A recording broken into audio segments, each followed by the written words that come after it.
প্রিয় শিক্ষার্থী, আজকের অনলাইন ক্লাসে তোমাদের স্বাগতম।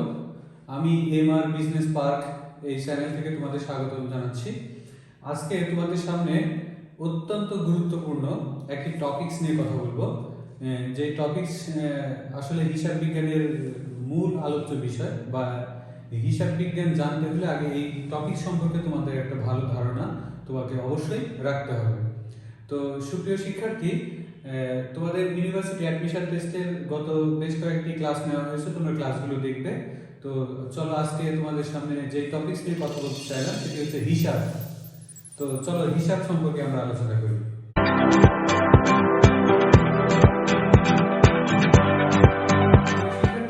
তোমাদের সামনে অর্থাৎ আমাদের হোয়াইট বোর্ডে অলরেডি হিসাবের সংজ্ঞা আমরা লিখে দিয়েছি। তো এখানে ক্লিয়ার করে দেখো যে হিসাব কাকে বলে। হিসাব মানে হচ্ছে ইংরেজি শব্দ হচ্ছে অ্যাকাউন্ট। অ্যাকাউন্ট ইংরেজি শব্দ, বাংলা শব্দ হচ্ছে হিসাব। হিসাব কাকে বলে দেখো, প্রতিষ্ঠানের লেনদেন সমূহ সংঘটিত হওয়ার পর উহার সাথে জড়িত পক্ষসমূহ। এখানে ক্লিয়ার করে দেখো পক্ষসমূহ, পক্ষ মানে কি, একটি ডেবিট পক্ষ আর একটি হচ্ছে ক্রেডিট পক্ষ। তো উহার সাথে জড়িত পক্ষসমূহ উপযুক্ত শিরোনামে স্থায়ীভাবে, উপযুক্ত শিরোনাম থাকতে হবে এবং সেটা স্থায়ীভাবে লিপিবদ্ধ হতে হবে। উপযুক্ত শিরোনামে স্থায়ীভাবে লিপিবদ্ধ করা হয় তখন তাকে হিসাব বলে।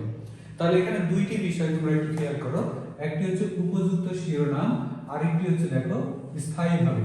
তো একটি লেনদেন সমূহ সংগঠিত হওয়ার পর সেটি উপযুক্ত শিরোনাম দিয়ে এবং সেটি স্থায়ীভাবে যে বইতে লেখা হয় সেটি হচ্ছে হিসাব।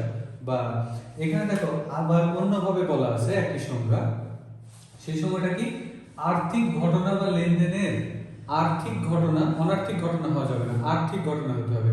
আর্থিক ঘটনা বা লেনদেনের সমজাতীয় শ্রেণীকে যেমন যদি হয় নগদান হিসাব, তাহলে নগদান হিসাব সম্পর্কিত যতগুলো লেনদেন আছে নগদান সম্পর্কিত সবগুলো এই নগদান বইতে লিখতে হবে। এই জন্য বলা হয়েছে যে সমজাতীয় শ্রেণীকে উপযুক্ত শিরোনামে, দেখো এখানে বলা আছে উপযুক্ত শিরোনামে, এখানে বলা ছিল উপযুক্ত শিরোনামে, এখানে বলা আছে উপযুক্ত শিরোনামে। তার মানে শিরোনামটা হচ্ছে অত্যন্ত গুরুত্বপূর্ণ। উপযুক্ত শিরোনামে নির্দিষ্ট ছকে, প্রিয় শিক্ষার্থী আমরা আলোচনা করব নির্দিষ্ট ছকটা কি। অর্থাৎ এখানে দুই রকম ভাবে হিসাব তৈরি করা যায়, সেগুলো আমরা একটু পরে আসতেছি। তো নির্দিষ্ট ছকে সংক্ষিপ্ত আকারে প্রদর্শনের বিবরণীকে কি বলে, হিসাব বলে। তাহলে দেখো একটু হিসাবের সঙ্গে তুমি আরেকটা ভাবে জেনে নাও যে প্রতিষ্ঠানের লেনদেন সমূহ সংঘটিত হওয়ার পর উহার সাথে জড়িত পক্ষসমূহ উপযুক্ত শিরোনামে স্থায়ীভাবে লিপিবদ্ধ করা হয় তখন তাকে হিসাব বলে। আবার অন্যভাবে বলা যায় আর্থিক ঘটনা বা লেনদেনের সমজাতীয় শ্রেণীকে উপযুক্ত শিরোনাম ও নির্দিষ্ট ছকে সংক্ষিপ্ত আকারে প্রদর্শনের বিবরণীকে হিসাব বলে। তো আমরা হিসাব কাকে বলে সেটি আমরা শিখলাম। তো এখন আমরা যে বিষয় নিয়ে আলোচনা করব সেটি হচ্ছে হিসাবের ছক, অর্থাৎ কিভাবে হিসাব মানে হিসাবের ছকটা প্রস্তুত করা হয়। প্রিয় শিক্ষার্থী আমরা একটু মিশিয়ে দিই করা যায়। অর্থাৎ হিসাবের ছক হচ্ছে মূলত দুই রকমের কি, একটি হচ্ছে সনাতন পদ্ধতিতে বা সনাতন পদ্ধতিতে ছক। তো সনাতন পদ্ধতিতে ছক কি প্রিয় শিক্ষার্থী, সনাতন পদ্ধতিতে ছক হচ্ছে আমরা যেটাকে বলি টি ছক। মানে এটি হচ্ছে টি এর মতো দেখা, অর্থাৎ বাম পাশে একটা অংশ, ডান পাশে একটা অংশ। বাম পাশে হচ্ছে ডেবিট অংশ, ডান পাশে হচ্ছে ক্রেডিট অংশ। আর দুই নম্বর হচ্ছে আধুনিক পদ্ধতিতে ছক। এই আধুনিক পদ্ধতির আরেকটা নাম হচ্ছে সমীকরণ পদ্ধতি। আধুনিক পদ্ধতি বলা হতে পারে, সমীকরণ পদ্ধতি বলা হতে পারে। তো আধুনিক পদ্ধতিতে বা সমীকরণ পদ্ধতিতে যে ছক, সেই ছকের নাম হচ্ছে চলমান জের ছক।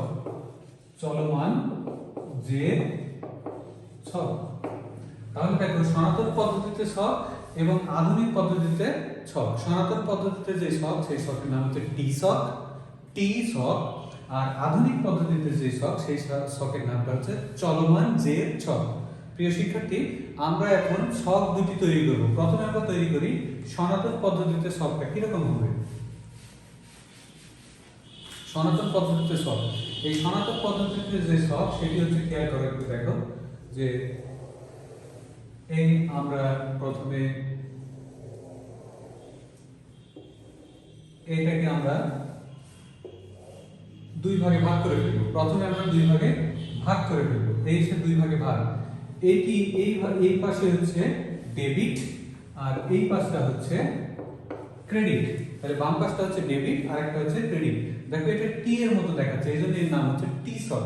তো বাম পাশে যেটি থাকবে, বাম পাশে প্রথমে থাকবে তারিখ, তারিখ, তারপরে থাকবে হচ্ছে হিসাবের নাম, হিসাবের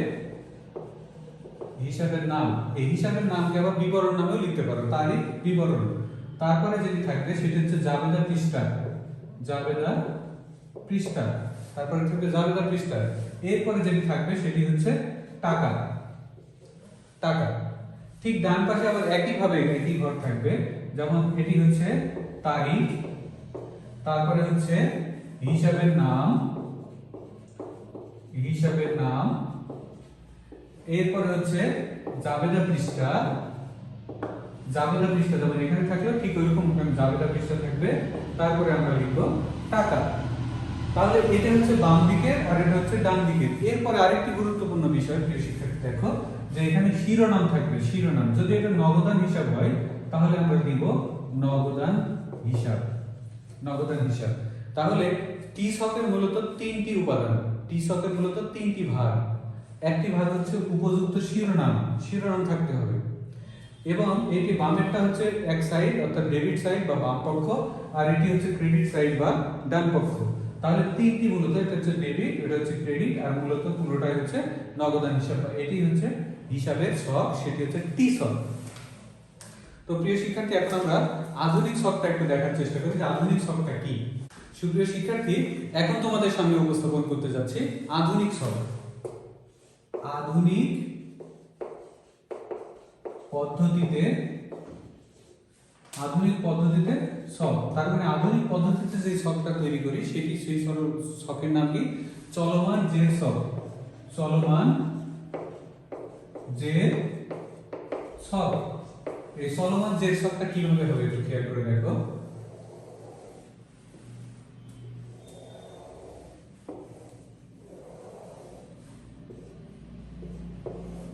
প্রথমে আমরা দিব যথারীতি তারিখ, তারপরে আমরা দেব হিসাবের নাম, হিসাবের নাম, এরপরে আমরা দিব জাবেদা পৃষ্ঠা।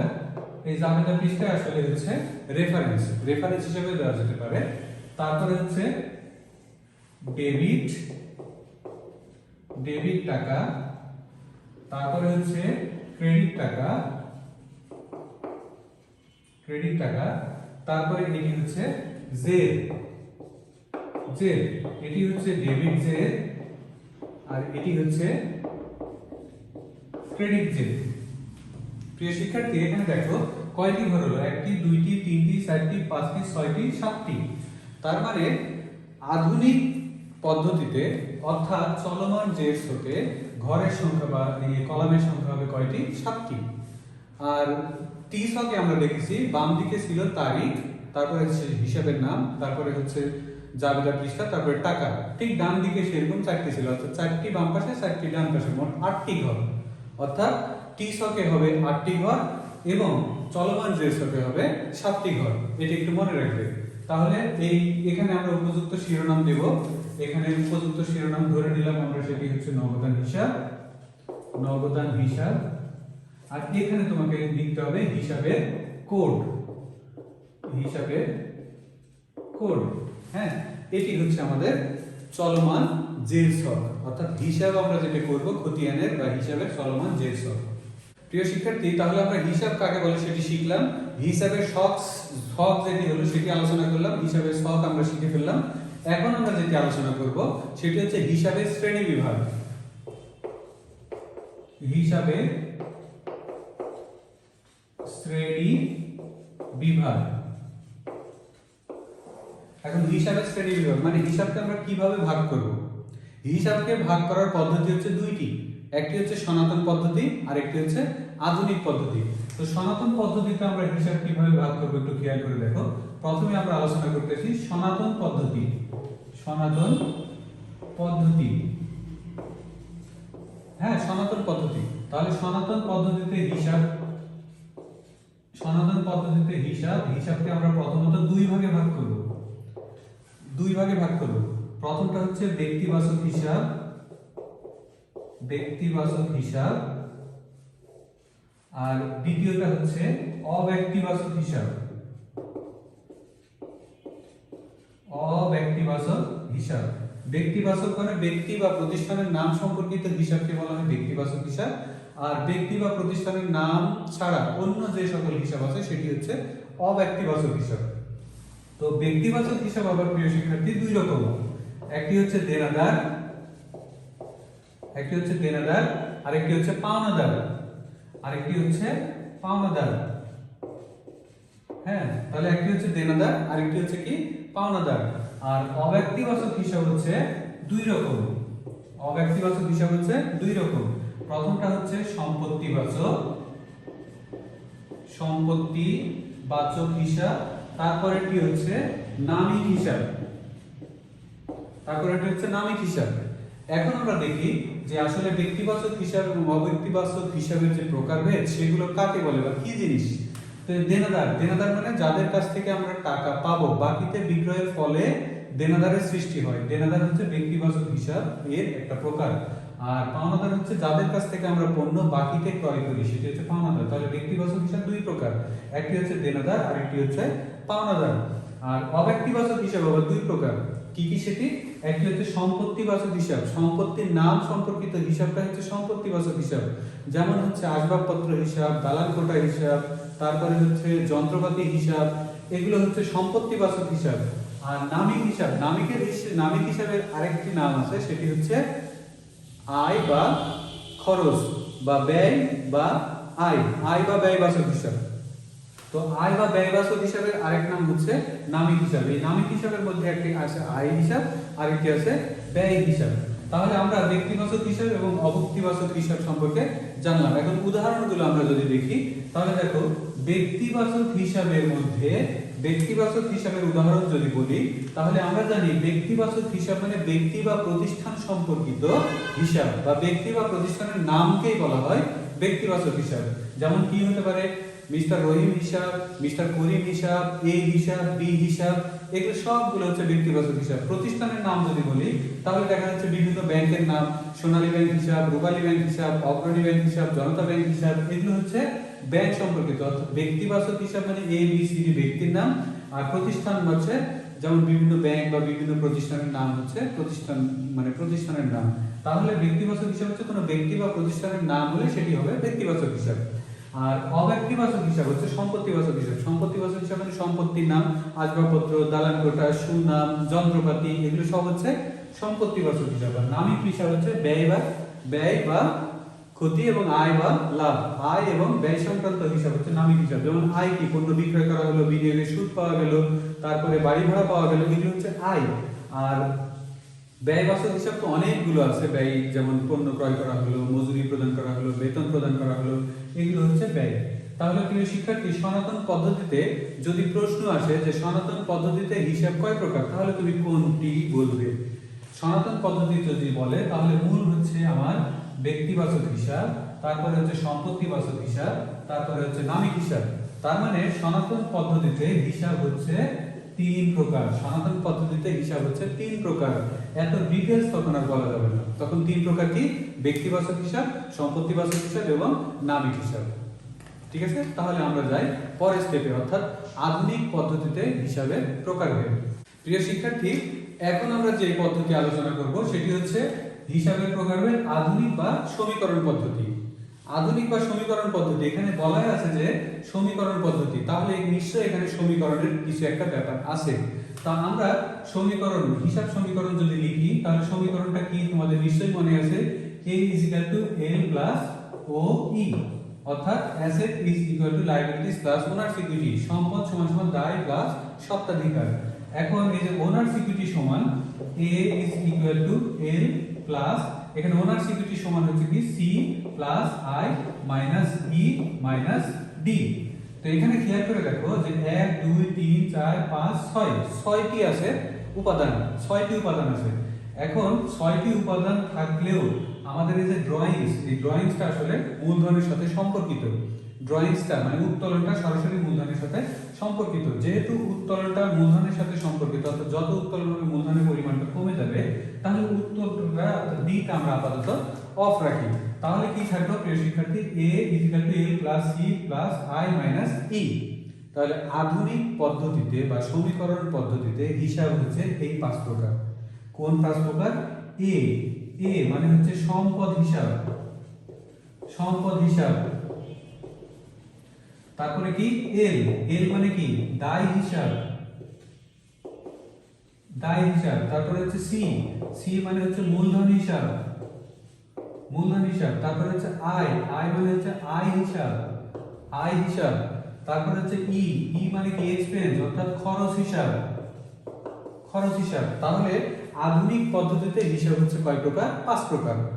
একটি হচ্ছে কি সম্পদ হিসাব, আরেকটি হচ্ছে কি দায় হিসাব, আরেকটি হচ্ছে কি মূলধন হিসাব, আরেকটি হচ্ছে কি আয় হিসাব এবং খরচ হিসাব। আধুনিক পদ্ধতিতে হিসাব হচ্ছে এই 5 প্রকার। সনাতন পদ্ধতিতে আমরা বলেছি সম্পত্তি বাচক, ব্যক্তি বাচক, নামিক বা আয় ব্যয়। কিন্তু এখানে বাচক না, এখানে হচ্ছে সম্পদ হিসাব, দায় হিসাব, মূলধন হিসাব, আয় হিসাব এবং খরচ হিসাব। এখন এই হিসাবগুলোর উদাহরণ যদি আমি দিই তাহলে একটু খেয়াল করে দেখো, সম্পদ হিসাবের উদাহরণ কি কি হতে পারে? যেমন আসবাবপত্র হিসাব, আসবাবপত্র হিসাব বা দালান কোঠা হিসাব, দালান কোঠা হিসাব। তারপর হচ্ছে দায় সম্পর্কিত হিসাব কি হতে পারে? দায় সম্পর্কিত হিসাব হচ্ছে যেমন প্রদেয় হিসাব, প্রদেয় হিসাব। তারপরে হচ্ছে কি ঋণ হিসাব, ঋণ হিসাব, বকেয়া খরচ সংশ্লিষ্ট আরো অন্যান্য হিসাব আছে। তারপরে মূলধন সম্পর্কিত হিসাব কোনগুলো? যেমন মূলধন, মূলধন হিসাব বা উত্তোলন হিসাব, উত্তোলন হিসাব। আয় সম্পর্কিত হিসাব কি? যেমন বিক্রয় হিসাব। তারপরে হচ্ছে বিনিয়োগের সুদ হিসাব, বিনিয়োগের সুদ হিসাব। খরচ সংক্রান্ত হিসাব কি আছে?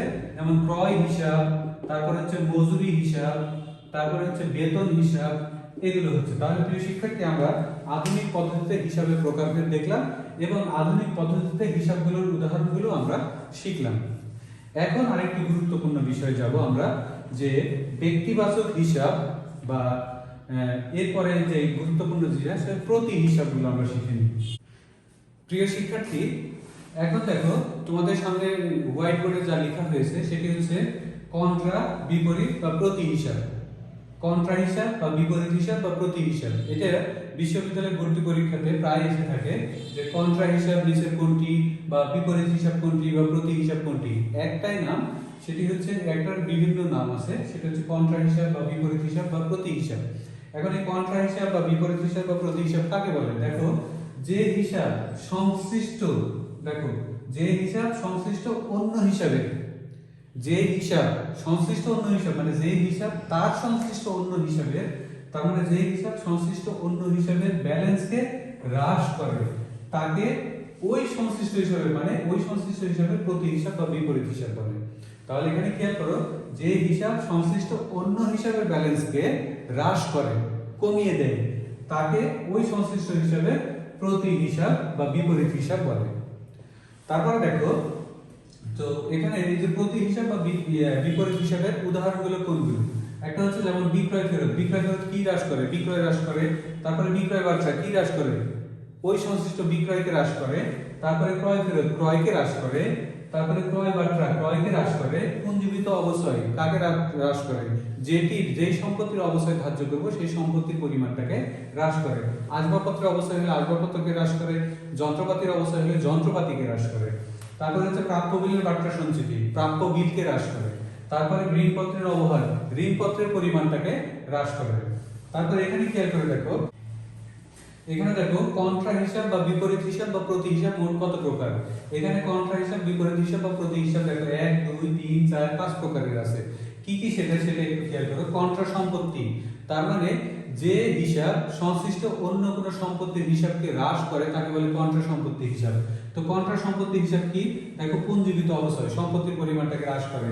তারপরে পুঞ্জীবিত অবলোপন, অবলোপন মানে হচ্ছে যেমন সুনামের অবলোপন। তাহলে সুনামের অবলোপন মানে স্থায়ী দৃশ্যমান সম্পত্তির মূল্য হ্রাস করাকে অবশ্যই বলে, আর অদৃশ্যমান সম্পত্তির মূল্য হ্রাস করে অবলোপন বলে, তাহলে হচ্ছে পুঞ্জীভূত অবলোপন। তারপরে প্রাপ্য বিলের বার্তা সঞ্চিতি প্রাপ্য বিলের পরিমাণটাকে হ্রাস করে। তারপর হচ্ছে দেনাদারের বার্তা সঞ্চিতি দেনাদারের পরিমাণটাকে হ্রাস করে। তারপর হচ্ছে কুঋণ সঞ্চিতি দেনাদারের পরিমাণটাকে হ্রাস করে। তাহলে এগুলো হচ্ছে কন্ট্রা সম্পত্তি হিসাব বা বিপরীত সম্পত্তি হিসাব বা প্রতি সম্পত্তি হিসাব। হ্যাঁ, তারপরে খেয়াল করে দেখো কন্ট্রা দায়। কন্ট্রা দায় কি? ঋণপত্রের অবহার, যেটি ঋণপত্রের পরিমাণটাকে হ্রাস করে। তারপরে বন্ডের অবহার, যেটি বন্ডের পরিমাণটাকে হ্রাস করে। ঋণপত্র এবং বন্ড প্রায় একই। তো তারপরে হচ্ছে প্রদেয় বিল, প্রদেয় বিলের বার্তা সঞ্চিতি, তাহলে প্রদেয় বিলের পরিমাণটাকে হ্রাস করে, এটি হচ্ছে বার্তা সঞ্চিতি। তারপর হচ্ছে পাওনাদারের বার্তা সঞ্চিতি, পাওনাদারের পরিমাণটাকে হ্রাস করে। তাহলে এগুলো হচ্ছে কন্ট্রা দায়, অর্থাৎ যে দায় বা যে হিসাব সংশ্লিষ্ট অন্য দায়ের পরিমাণটাকে কমিয়ে দেয় তাকে বলা হয় কন্ট্রা দায়। তারপর দেখো কন্ট্রা মালিকানা সত্ত্ব, এখানে আছে উত্তোলন মূলধনের পরিমাণ বা মালিকানা সত্ত্বের পরিমাণটাকে কমিয়ে দেয়। লভ্যাংশ মালিকানা সত্ত্বের পরিমাণটাকে কমিয়ে দেয়। ট্রেজারি স্টক, এই দুটি ব্যবহৃত হয় সাধারণত কোম্পানির ক্ষেত্রে। তারপর দেখো কন্ট্রা রাজস্ব, রাজস্বের আরেকটা নাম হচ্ছে আয়। তাহলে কন্ট্রা রাজস্ব কি? বিক্রয় বার্তা, বিক্রয় পরিমাণটাকে কমিয়ে দেয়। তারপর বিক্রয় ফেরত, সেটিও বিক্রয়ের পরিমাণটাকে কমিয়ে দেয়। তাহলে এটি হচ্ছে কন্ট্রা রাজস্ব। তারপর দেখো কন্ট্রা ব্যয় বা কন্ট্রা খরচ। কন্ট্রা ব্যয় বা কন্ট্রা খরচ মানে খরচের পরিমাণটাকে কমিয়ে দেয়, যেমন ক্রয় বার্তা মানে ক্রয়ের পরিমাণটাকে কমিয়ে দেয়। তারপর হচ্ছে ক্রয় ফেরত মানে ক্রয়ের পরিমাণটাকে কমিয়ে দেয়। তো দেখো তোমরা নিশ্চয়ই বুঝতে পেরেছো যে কন্ট্রা হিসাব বা বিপরীত হিসাব বা প্রতি হিসাব কাকে বলে। আবারও বলি যে হিসাব সংশ্লিষ্ট অন্য হিসাবের ব্যালেন্সকে হ্রাস করে তাকে ওই সংশ্লিষ্ট হিসাবের প্রতি হিসাব বা বিপরীত হিসাব বলে। তোমরা এই উদাহরণগুলো ভালো করে একটু দেখে রাখবে, যেমন বিশেষ করে বিক্রয় ফেরত, বিক্রয় বার্তা, ক্রয় ফেরত, ক্রয় বার্তা, পুঞ্জীভূত অবস্থায়, প্রাপ্য বিলের বার্তা সঞ্চিতি, ঋণপত্রের অবহার। আর সবচেয়ে বেশি যেটা মানে তোমরা মনে রাখবে সেটি হচ্ছে দেখো এই যে প্রাপ্য বিলের বার্তা সঞ্চিতি, তারপর হচ্ছে পুঞ্জীভূত অবশ্যই, তারপর হচ্ছে এই যে প্রাপ্য দেনাদারের বার্তা সঞ্চিতি বা কুঋণ সঞ্চিতি, এগুলোর প্রতি একটু বেশি খেয়াল দিবে। প্রিয় শিক্ষার্থী, দেখো প্রকৃতি অনুযায়ী ব্যক্তিবাচক হিসাব। আমরা এর আগে ব্যক্তিবাচক হিসাব আমরা দেখেছি, ব্যক্তিবাচক হিসাবের প্রকারভেদও দেখেছি। একটি হচ্ছে দেনাদার আর একটি হচ্ছে পাওনাদার। এখন যদি বলে প্রকৃতি অনুযায়ী ব্যক্তিবাচক হিসাব, প্রকৃতি অনুযায়ী ব্যক্তিবাচক হিসাব হচ্ছে তিন প্রকার। কয় প্রকার? তিন প্রকার। তিন প্রকার কি? একটি হচ্ছে স্বাভাবিক ব্যক্তিবাচক হিসাব, আরেকটি হচ্ছে কৃত্রিম ব্যক্তিবাচক হিসাব,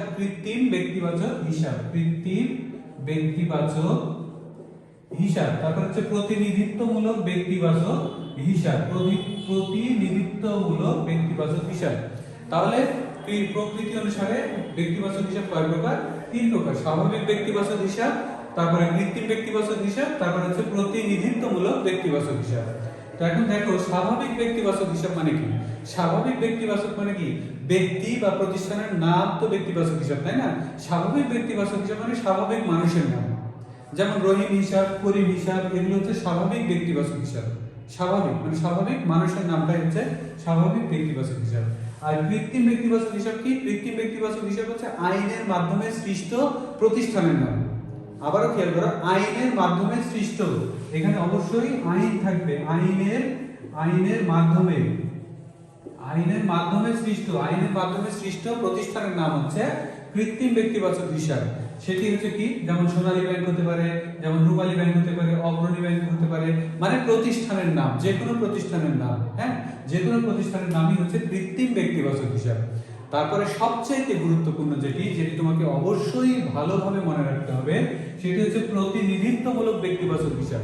প্রতিনিধিত্বমূলক মানে ব্যক্তিবাচক হিসাব হচ্ছে কোনো ব্যক্তি বা প্রতিষ্ঠানের নামের প্রতিনিধিত্বকারী। তার মানে কি? ধরো এখানে উদাহরণ হিসেবে বলা আছে কি অগ্রিম বেতন। অগ্রিম বেতন মানে কি? অগ্রিম বেতন তো কোনো একজন মানুষকে দিয়েছি, তাই না? তাহলে সেই মানুষকে প্রতিনিধিত্ব করতেছে কে? অগ্রিম বেতন। আবার বকেয়া বেতন, কোনো একজন লোক আমাদের কাছ থেকে তো বেতন পাবে, তাই না? তাহলে সেই লোক প্রতিনিধিত্ব করতেছে কি নামে? বকেয়া মজুরি নামে। তার মানে বকেয়া বা অগ্রিম খরচ যুক্ত যে হিসাবগুলো বা বকেয়া বা অগ্রিম আয় যুক্ত যে হিসাবগুলো, সেগুলো হচ্ছে প্রতিনিধিত্বমূলক ব্যক্তিবাচক হিসাব।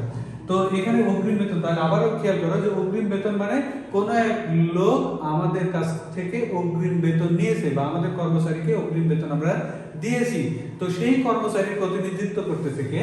এই অগ্রিম বেতন। আবার কারো কাছে মজুরি বকেয়া আছে, যেই লোক মিস্টার ক আমাদের কাছ থেকে মজুরি পাবে, তাহলে তার হিসাবটা আমরা কিভাবে দেখাচ্ছি, বকেয়া মজুরি। তার মানে ওই লোক, যেই লোক আমাদের কাছ থেকে মজুরি পাবে সেই লোকের প্রতিনিধিত্ব করতেছে কে, বকেয়া মজুরি। তাহলে প্রিয় শিক্ষার্থী, এখানে দেখো যে প্রকৃতি অনুযায়ী ব্যক্তিবাচক হিসাব তিন প্রকার। স্বাভাবিক ব্যক্তিবাচক হিসাব, মানুষের নাম, মিস্টার ক, মিস্টার খ এরকম। তারপরে হচ্ছে কৃত্রিম ব্যক্তিবাচক হিসাব, যেমন সোনালী ব্যাংক, জনতা ব্যাংক, অগ্রণী ব্যাংক। তারপরে হচ্ছে দেখো প্রতিনিধিত্বমূলক ব্যক্তিবাচক হিসাব হচ্ছে কোনো ব্যক্তি বা প্রতিষ্ঠানের নামের প্রতিনিধিত্বকারী, তার মানে অগ্রিম বেতন, বকেয়া মজুরি। ঠিক আছে, অগ্রিম বেতন বকেয়া মজুরি যে হবে তা না, অগ্রিম ভাড়া হতে পারে, অগ্রিম ঋণের সুদ হতে পারে, অগ্রিম বিনিয়োগের সুদ হতে পারে, বকেয়া বিনিয়োগের সুদ হতে পারে, বকেয়া ঋণের সুদ হতে পারে, যে কোনোটা হতে পারে। তার মানে কোনো ব্যক্তি বা প্রতিষ্ঠানের নামের প্রতিনিধিত্বকারী। তাহলে আমরা বুঝলাম স্বাভাবিক ব্যক্তিবাচক হিসাব ক, খ এরকম বিভিন্ন নাম। তারপরে কৃত্রিম ব্যক্তিবাচক হিসাব আইনের মাধ্যমে সৃষ্ট, সোনালী ব্যাংক, জনতা ব্যাংক এরকম প্রতিষ্ঠানের নাম। তারপরে হচ্ছে প্রতিনিধিত্বমূলক ব্যক্তিবাচক হিসাব হচ্ছে কোনো ব্যক্তি বা প্রতিষ্ঠানের নামের প্রতিনিধিত্বকারী। তো প্রিয় শিক্ষার্থী, তাহলে আমার চ্যানেলটিকে সাবস্ক্রাইব করো। এর পরবর্তী যে ক্লাসটি আসবে সেটি হচ্ছে হিসাব এর সংশ্লিষ্ট যে প্রশ্নগুলো বিগত বছরের পরীক্ষায় এসেছে সেই প্রশ্নগুলো নিয়ে আগামী ক্লাস আমি নেব। তো ঠিক আছে, ভালো থেকো, আমার চ্যানেলটি ভালো লাগলে সাবস্ক্রাইব করো আর পাশে থেকো। তো সবাইকে ধন্যবাদ।